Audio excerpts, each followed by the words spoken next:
The U.S. Navy just made a stunning admission. Naval officials yesterday confirmed that 3 separate UFO videos released by the New York Times in 2017 and previewed on the show are actually genuine. They do, in fact, show aerial phenomenon the Navy cannot explain, and that, in fact, our understanding of physics cannot explain.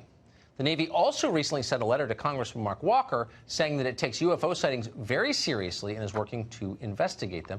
Nick Pope is a British journalist. He once investigated UFOs for the UK Ministry of Defense. He joins us tonight to explain the significance of this. So, Nick, this does seem like a change in the way the Pentagon describes this phenomenon, is it?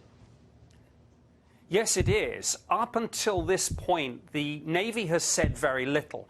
And in fact, they've left the door open sometimes and almost implied, look, we might be dealing with commercial drones or even balloons. But now what they've done is turned around and said, number one, this is real.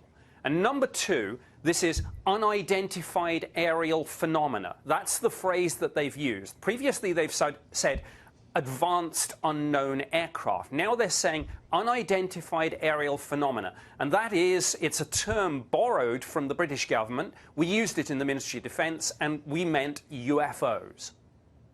So the U.S. government is admitting that they have no idea what these things are, that they're probably not some Russian superplane, and nobody's paying attention to this. I mean, this seems like a watershed moment. I mean, we have all this tape of objects defying the known laws of physics right next to U.S. military installations. The military admits it. Why is this not page one news everywhere?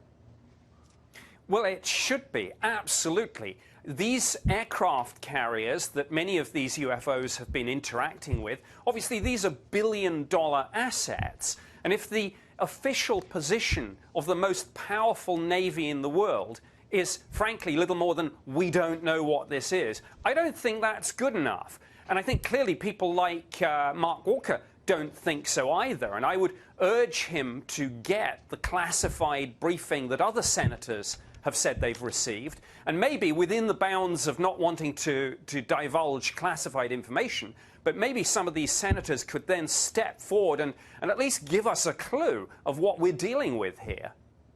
So it turns out it wasn't a weather balloon. I mean, they've been telling us that for 50 years. Oh, it's a weather balloon. It's not a weather balloon, is it?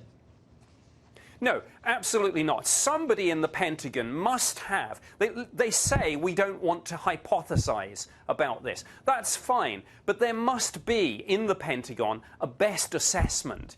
And there must be a view of what they're ruling out. We should be told.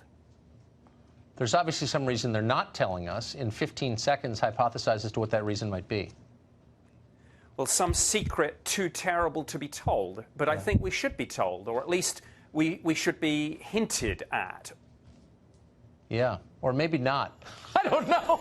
They've been lying about it for 50 years. Maybe there's a reason they have been. I don't know, Nick. This is starting to worry me.